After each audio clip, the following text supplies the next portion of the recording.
Thank you very much for turning on the video. एक बार फिर से आपका बहुत बहुत स्वागत है। देखिए, कुछ डेली कॉन्वर्सेशनल सेंटेंसेस हैं आज हमारे पास में, जो कि जनरली हम हिंदी से इंग्लिश मिक्स करके बोलते हैं, लेकिन हमको प्रॉपर हिंदी भी नहीं पता है कि हिंदी में उसको कैसे कहना है, और इंग्लिश में भी कई बार ऐसे सेंटेंसेस नहीं बन पाते हैं। जैसे हम कह देते हैं कि यार चार्जर की पिन ढीली हो गई है, कई बार हम कह देते हैं दीवार से पलस्तर झड़ रहा है, कई बार कह देते हैं पिलाई फूल गई है। तो इस प्रकार के जो कॉन्वर्सेशनल सेंटेंसेस हैं, इनको नेचुरली इंग्लिश में कैसे बोलना है, सेंटेंसेस बनाना सीखेंगे। Will also discuss the grammar of every sentence. So I be sharing my screen with you. Screen में आपके साथ में शेयर करता हूँ। देखिए, आप अपनी इंग्लिश को टेस्ट करिए। ये छोटी छोटी बातें जो हैं, आप खुद से इंग्लिश में नेचुरली बोल पा रहे हैं या नहीं बोल पा रहे हैं। जैसे कि चार्जर की पिन ढीली हो गई है। अब जो हम पिन कह रहे हैं, ये एक्चुअल में होता क्या है? ये एक्चुअल में होता है यूएसबी कनेक्टर। जो हम मोबाइल में लगाते हैं वो यूएसबी कनेक्टर है, वो छोटा सा जो पार्ट है। और जो मोटा पार्ट जो चार्जर के अंदर लगता है, वो भी जो भी चीज़ हम अंदर लगा रहे हैं वो कनेक्टर है। यूएसबी का मतलब ही है कनेक्ट करना। लैपटॉप में होता है तो जिसके अंदर डाला जा रहा है वो यूएसबी स्लॉट है, यूएसबी स्लॉट। और जो चीज़ अंदर डाली जा रही है, जो कनेक्ट किया जा रहा है, वो कनेक्टर है, यूएसबी कनेक्टर, राइट। तो यूएसबी कनेक्टर वैसे ढीला हो गया, लेकिन हम पूरी पूरी पिन की बात कर देते हैं। चार्जर की पिन ढीली हो गई है। देखिए, इसमें भी बहुत छोटी बारीकियां हैं समझने के लिए, जो एक अंग्रेज बोलता है नेचुरली, लेकिन हम नहीं बोल पाते। Charger pin has loosened up. देखिए, जब यहाँ पर मैंने कह दिया ना चार्जर पिन, तो मैंने इसको एक ही चार्जर की पिन ना कह करके एक आइटम के तरीके से रेफर कर दिया। This is absolutely correct. So charger pin has loosened up. Loosened up यानी कि वो कुल मिलाकर के उसकी मैंने अवस्था बताई यहाँ पर, राइट। अब मान के चलिए कि एक और तरीके से घुमा के कह दूं, the pin of the charger, तो मैंने इसमें यहाँ पे पता है क्या कर दिया है कि वो चार्जर अलग और मतलब जो पार्ट जो है वो अलग से रेफर कर रहा हूँ उसको। So the pin of the charger has become loose.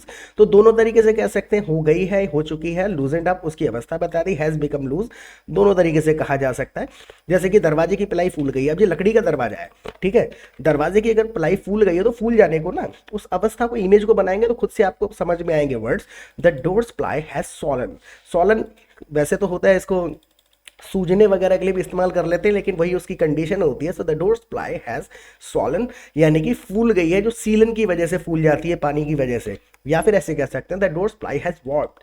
Warped पता है कैसे हो रहा है? जैसे कि प्लाईवुड का जो होता है ना दरवाजा वगैरह, जिसमें कई सारी परतें होती हैं, तो परतें अगर अलग अलग हो गई हैं, बहुत ही ज्यादा टेढ़ा मेढ़ा हो गया है, तो वॉर्प वर्ड इस्तेमाल कर सकते हैं। तो सामने वाला जब ये दोनों टर्म आप बोलेंगे, सॉलन या वॉर्प्ड, तो सामने वाले को एक मैसेज बिल्कुल क्लियरली जाएगा कि वो नमी की वजह से फूल गई है, टेढ़ी मेढ़ी हो गई है। आई होप समझ में आ गया होगा आपको। नाउ एक और बात हम जनरली कहते हैं, दीवार से पलस्तर झड़ रहा है।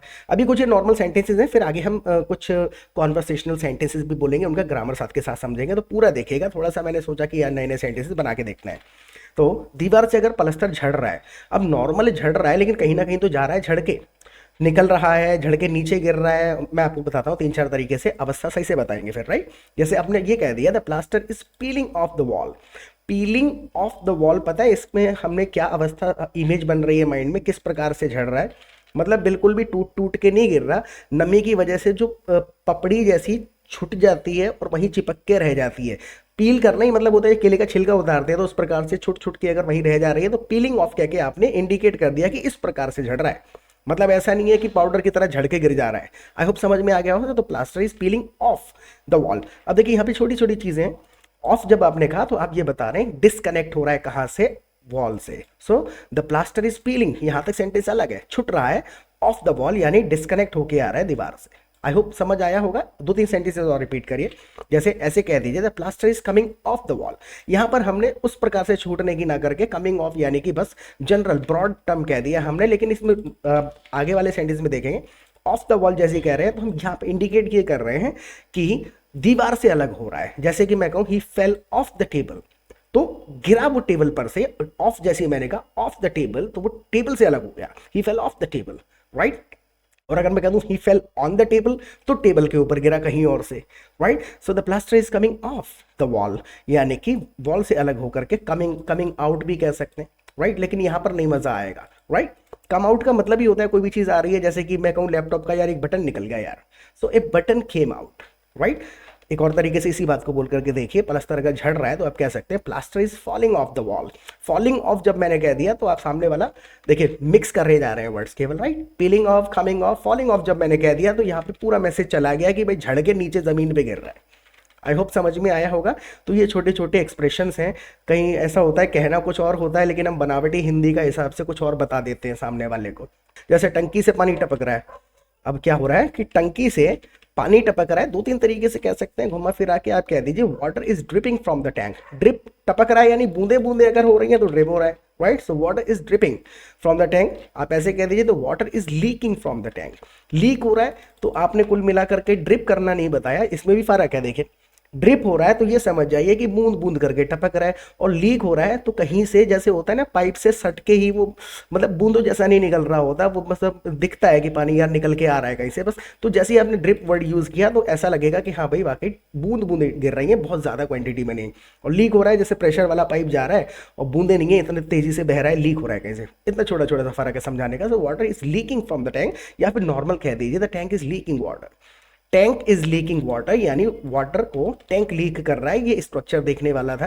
Tank is leaking the water, तो आप समझ जाइएगा कि टैंक में से ही पानी लीक हो रहा है, ये कह देना काफी ज्यादा कॉमन है, राइट। तो हर बार हमें इस पे भी नहीं एकदम अटक जाना है कि the water is leaking, tank भी लीक कर सकता है, tank is leaking water, right.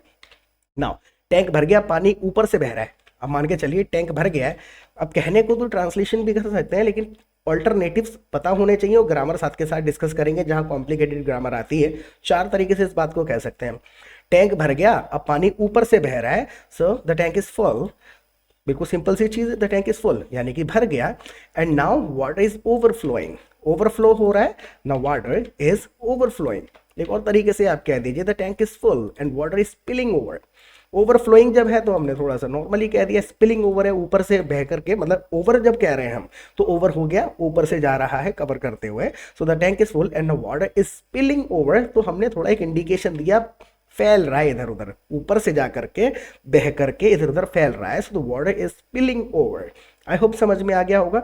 मान के चलिए कि अगर आपको किसी को कहना पड़े भाई दूध पे से नजर मत हटाना, दूध पे से ध्यान मत हटाना अपना, कहीं निकल ना जाए, दूध पर से ध्यान मत हटाना, तो ये फोकस वाला जो वर्ड है आप कह सकते हैं don't lose your focus on the milk. From the milk ना कह करके यहां पर क्या कहेंगे, don't lose your focus on the milk, यानी दूध पर से नजर ना हट जाए। तो इसको थोड़ा अलग तरीके से यहां यूज किया जाएगा grammar, don't lose your focus on the milk, otherwise it will spill over, नहीं तो ये गिर जाएगा। आई होप समझ में आ गया होगा।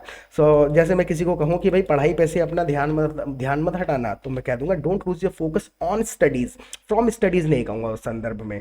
आई होप आपको समझ में आ गया होगा। जैसे हमें कहना है कि मेरे घर के ऊपर पतंग उड़ रही है, मेरे घर के ऊपर पतंग उड़ रही है, तो इसमें अबव भी कह सकते हैं, ओवर भी कह सकते हैं, बस थोड़ा थोड़ा सा फर्क है दोनों में। जैसे मैंने कह दिया एक kite is flying above my house, तो मैंने केवल उसकी अवस्था की बात करी, छत के ऊपर है, राइट। कहने को आप ऐसे भी कह सकते हैं kite is flying over my house. Over जब मैंने कह दिया तो मैंने उसको कुल मिलाकर के मंडराने की बात कर दी। देखिए ओवर जहां भी हम यूज कर रहे हैं ना बार बार, ओवर का सिंपल सा मतलब हो जाता है कि एरिया कवर किया जा रहा है, राइट।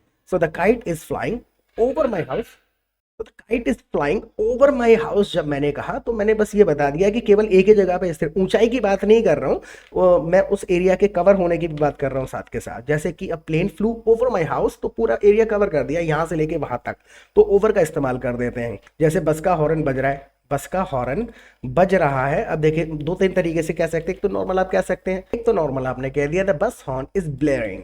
ब्लेयर जो वर्ड है ना वो एक्चुअल में इंडिकेशन देता है कि अनवांटेड नॉइस के लिए, अनवांटेड जो साउंड आ रहा है, जैसे पुलिस का सायरन है, शायद ही किसी को अच्छा लगता हो, जैसे बसों का हॉर्न वगैरह के संदर्भ में हम कह देते हैं so the bus horn is blaring, यानी कि अजीब सा ही साउंड, अनवांटेड साउंड आ रहा है, राइट। या फिर आप डायरेक्ट बस के बारे में कह दीजिए the bus is honking, that car is honking.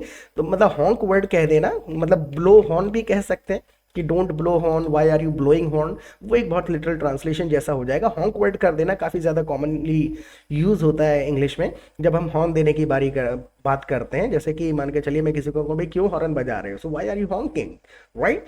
और ब्लेयर वर्ड आपने यूज किया तो थोड़ा टेक्निकली आपने ये बता दिया कि अनवांटेड नॉइस आ रही है, so the bus horn is blaring, यानी बड़ा अजीब सा यार खाम खामे हॉर्न बज रहा है। चिड़िया खाने की तलाश में घोंसले से निकल चुकी हैं, सुबह सुबह का टाइम है, तो मैंने ये भी सोचा कि इसको कह करके देख रहे हैं, चिड़िया खाने की तलाश में घोंसले से निकल चुकी हैं। So the birds have left their nests, the birds have left their nests in search of food. देखिए ये सर्च जो वर्ड है डिपेंड करता है, देखिए अवस्था के ऊपर है, इसीलिए मैं बार बार कहता हूँ सुनना बहुत ज़रूरी है, रियल टाइम में प्रैक्टिस करना बहुत ज़रूरी है। सर्च ऑफ फूड कह रहे हैं, सर्च फॉर फूड क्यों नहीं कह रहे हैं। जब हम पूछेंगे किसी से क्या ढूंढ रहे हो तो what are you searching for, what are you searching for, what are you looking for, तो हम फॉर इस्तेमाल कर लेंगे, क्या ढूंढ रहे हो, राइट। अब मान के चलिए कि अगर मैं सर्च वर्ड को यूज करूं और मैं कह दूं कि मैंने कमरे में, पूरे कमरे में ढूंढ लिया, मैंने पूरे कमरे में, मान के चलिए मेरा बैग मोबाइल खो गया है, राइट। अब मैं कहूं कि मैंने पूरे कमरे में ढूंढ लिया, तो मैं यहाँ कुछ भी नहीं कहूंगा, मैं सिंपल कहूंगा I searched the entire room, I searched the entire room, यानी पूरे कमरे को सर्च कर लिया मैंने, राइट। अब मेरे को कमरे में कोई आके यहाँ पर ढूंढता हुआ दिखे कुछ, तो मैं कह दूंगा what are you searching for, क्या ढूंढ रहे हो आप, राइट। और अगर मान के चलिए मैं ये कह दूं कि भाई यार मैं एक एम्प्लॉय की तलाश में हूं, मैं एम्प्लॉय की तलाश में हूं, तो मैं कह दूंगा I mean search of an employ, यानी एक एम्प्लॉय की तलाश में हूं। हालांकि ये सिर्फ ग्रामर समझने के लिए ठीक है, लेकिन अगर मैं एम्प्लॉय की तलाश में हूं तो मैं नॉर्मल यही कहूंगा I am looking for an employ, right. I hope समझ में आ गया होगा। कलर मुझे कल मुझे लगा आज संडे है लेकिन आज सैटरडे निकला। अब देखिए इसमें थोड़ा सा वो कहते हैं कौन सा वाला स्टाइल है कहने का, ये मैं बात कह रहा हूँ कल की, एक्चुअल में कल था फ्राइडे, तो कल मुझे लगा कि आज संडे है, क्योंकि मैं कल समझ रहा था कि कल सैटरडे था। तो इस बात को पहले समझ के कहेंगे ना, बड़ा इजीली आप खुद से कह पाएंगे। कल मुझे लगा कि आज संडे है लेकिन आज तो सैटरडे निकला। देखिए इस बात को आप कितने इजीली कह सकते हैं, थोड़ा सा ना बोल के स्ट्रक्चर देख लीजिएगा बस। yesterday I thought today was Sunday। अब देखिए यहां तक की ग्रामर अलग मेंटेन करी है हमने। yesterday I thought today was Sunday, क्योंकि जो मैंने विचार किया था वो मैंने कल ही किया था ना। so yesterday I thought today was Sunday, यानी आज के बारे में मैंने विचार किया कल, तो इस ग्रामर को ऐसे मेंटेन कर देते हैं। so yesterday I thought today was Sunday but it turned out to be Saturday। तो इंग्लिश में जो स्टार्टिंग कर देते हैं कुछ एक संदर्भ में ग्रामर मेंटेन करनी पड़ती है। जैसे इसी प्रकार का एक और सेंटेंस है, जैसे मैं कहूँ यार मुझे तो लगा था तुम अमीर हो। अब अमीर तो मैं सामने वाला व्यक्ति अभी भी है, लेकिन मुझे लगा जब पास्ट में था, तो मैं यही कहूंगा I thought you were rich, right. I thought you were his friend, मुझे लगा था तुम उसके दोस्त हो, so I thought you were his friend. भले वो फ्रेंड अभी भी है मेरी नज़र में, अभी भी है ही दोस्ती इनकी, लेकिन ये ग्रामर थोड़ा सा मेंटेन करके चलना पड़ता है। तो आपको समझ में आ गया होगा मैंने यहाँ पर क्या कहा। Yesterday I thought today was Sunday. अब मैं आज की बात कर रहा हूँ, टुडे इज संडे ना कह करके क्या कह रहा हूँ, टुडे वॉज संडे, क्योंकि मैं बात बता रहा हूँ कल की कि कल सोचा था मैंने। आई होप समझ में आ गया होगा। और एक सेंटेंस से शायद स्ट्रक्चर समझ में नहीं आए, क्योंकि रूल नहीं है, वर्ड ऑर्डर है। 10-12 सेंटेंसेज और बोलेंगे तो बहुत अच्छे से समझ में आएगा। वो बोलेंगे कहाँ, चैनल पे पहली बार आए तो प्लीज़ चैनल को सब्सक्राइब कर लीजिएगा। 450 से ज़्यादा वीडियोस ऑलरेडी अवेलेबल है हमारे चैनल पे, और आप हमारी लाइव क्लासेस अटेंड कर सकते हैं।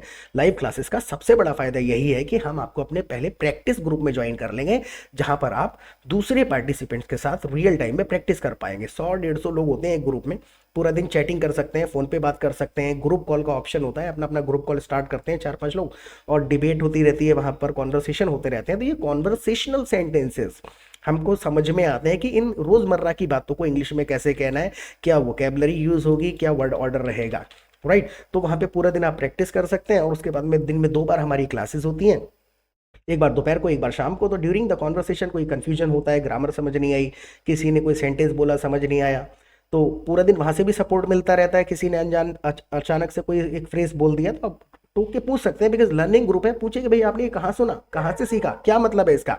और वहाँ भी क्लियर नहीं होता, कुछ चीज़ें आपको कहनी है, लाइव सेशन में आइए, डाउट क्लियर करिए, फिर प्रैक्टिस करिए। तो यहाँ पे प्रैक्टिस प्लस लर्निंग दोनों चीज़ें मिल जाएंगी बहुत सस्ते में। और आप मुझे व्हाट्सएप कर दीजिएगा, और आगे बढ़ते हैं। तो मेरे सारे सपने टूट गए, जैसे कि yesterday I thought today was Sunday but it turn out to be Saturday. Turn out होना यानी कि टर्न आउट का मतलब हो जाता है निकल जाना, so it turn out to be Saturday, यानी कि आज तो यार सैटरडे निकल गया, मेरे सारे सपने टूट गए। So all my dreams are shattered. जब मैंने कह दिया कि अभी मैंने अवस्था बता दी इसमें, all my dreams are shattered, right. Normal ऐसे भी कह सकता हूँ, ऑल माई ड्रीम्स शैटर्ड। ये कह रहा हूँ कि मेरे सुबह पास्ट में टूट गए, सुबह सुबह टूट गए सारे सपने, और यहाँ पर कह रहा हूँ all my dreams are shattered, तो मैं अवस्था बता रहा हूँ सारे सपने जो भी थे वो चकनाचूर हो गए। आर जब हम कह रहे हैं तो हम अवस्था बता रहे हैं, राइट। नाउ तो ये इंग्लिश में ना एक्चुअल में लॉजिकली आप देखेंगे तो ज़्यादातर बातों को ना अवस्था के हिसाब से ही कहा जाता है। अगर आज संडे होता तो मैं अपने गाँव जाता, अगर आज संडे होता तो मैं अपने गांव जाता। So if it were Sunday today, conditional है, प्रेजेंट में कल्पना कर रहा हूं। So if it were Sunday today I would go to my village. बिल्कुल सिंपल सा सेंटेंस है, अगर आज संडे होता तो मैं अपने गांव जाता। और अगला सेंटेंस है, वहां किसी से पैसे का तगादा करना था। तगादा हिंदी में भी कंफर्म नहीं है कि तकादा कहते हैं या तकादा कहते हैं, जो भी है।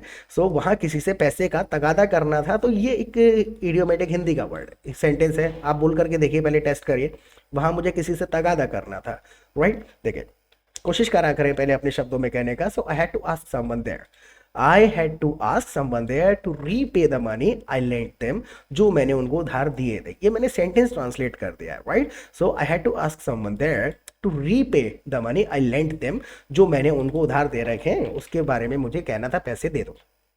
आई होप समझ में आ गया, कोई ग्रामर तो है नहीं इसके अंदर, राइट। एक बार रिपीट कर लीजिएगा। दूसरे तरीके से कह सकते हैं, I had to remind someone there, मुझे किसी को तगादा करना था, याद दिलाना था। So I had to remind someone there about the money they owe me, जो उनके ऊपर मेरे बकाया हैं। तो ये बार बार वही चीज़ें यूज़ होती रहती हैं, जैसे ओमी ओमी हमने कल कम से कम भी तो 10-12 सेंटेंसेस में यूज़ किया था कल के सेशन में। So I had to remind someone there about the money they owe me, यानी कि जो मेरे पैसे उन्होंने ले रखे हैं उसके बारे में I had to remind someone there, right. जितने दिन तक उसके ऊपर मेरे पैसे थे उसने मुझसे बहुत अच्छे से बात करी। देखिए यहाँ पर हम इस्तेमाल करेंगे एज लॉन्ग एज का, कि जितने दिन तक उसके ऊपर मेरे पैसे थे उसने मुझसे बहुत अच्छे से बात करी। एक कंफ्यूजन है, देखिए यहाँ पर अनटिल और एज लॉन्ग एज को ना अलग अलग तरीके से इस्तेमाल किया जाता है, वो भी समझने की कोशिश करते हैं। So as long as he owed me money, वही वाला फिर से आ गया जो यहाँ पे यूज किया था, वो करना ही है, मतलब कुल मिलाकर के बकाया होना, उसके ऊपर बकाया थे मेरे। सो एज लॉन्ग एज यानी जितने दौरान, जितनी ड्यूरेशन तक, as long as he owed me money he spoke very nicely to me, right. He spoke to me very nicely, word order आगे पीछे कर सकते हैं। So as long as he owed me money he spoke very nicely to me, मुझसे बहुत अच्छे से बात किया करता था। नाउ उसके बाद में जैसे ही उसने अपना कर्जा उतार दिया, वो मुझसे बात ही नहीं करता। जैसे ही उसने अपना कर्जा उतार दिया उसके बाद से वो मुझसे बात ही नहीं करता है। So as soon as he cleared his debt, कल भी हमने मेरे ख्याल से कल या परसों बनाया था हमने लोन और कर्जे से संबंधित एक सेशन। तो बार बार रिपीटिशन का गेम होता है, जितना आप बार बार सुनेंगे उतना ही ज्यादा फेमिलियर होते चले जाएंगे, right. So as soon as he cleared his debt he stop talking to me, जैसे ही उसने अपना कर्जा उतारा उसने मुझसे बात करना छोड़ दिया। So as soon as he cleared his debt he stop talking to me, as soon as he paid off his debt he stopped talking to me, paid off कह दीजिए, cleared कह दीजिए, as soon as he paid my money back he stopped talking to me, जैसे मेरे पैसे वापस करे, right. जैसे कह सकते हैं, मुझे देख के ऐसे मुंह फेर लेता है जैसे मैंने उसके साथ भलाई नहीं बल्कि बुराई करी हो।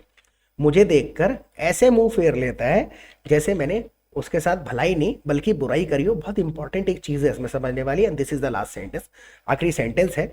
यहाँ पर देखिए, when he sees me he turns away, मुंह फेर लेना है, he turns away। so when he sees me he turns away as if को समझिएगा यहाँ पर, जैसे कि when he sees me he turns away as if I have wronged him instead of helping him, I have wronged him instead of helping him। ये हमने short में कह दिया, मैंने उसके साथ कुछ गलत करा हो, तो इसमें कई सारी चीज़ें हैं समझने के लिए, टर्न अवे हो जाता है यानी कि मुंह फेर लेता है, राइट। लेकिन सबसे मेन इंपॉर्टेंट चीज़ क्या है ग्रामर के प्रति, जैसे एज इफ यहाँ पर कह रहे हैं, जनरली आपको कहीं पोएटिक वे में लिखा हुआ या किसी ना किसी फॉर्मल नॉवल में या किताबों में देखने को मिलेगा, एज इफ की जगह एज दो कह देना काफ़ी ज़्यादा कॉमन है। दोनों का मतलब बिल्कुल सेम है। एज दो जो है थोड़ा सा फॉर्मल है और एज इफ जनरली कह दिया जाता है कैजुअल कॉन्वर्सेशन में, ये भी करेक्ट है, राइट।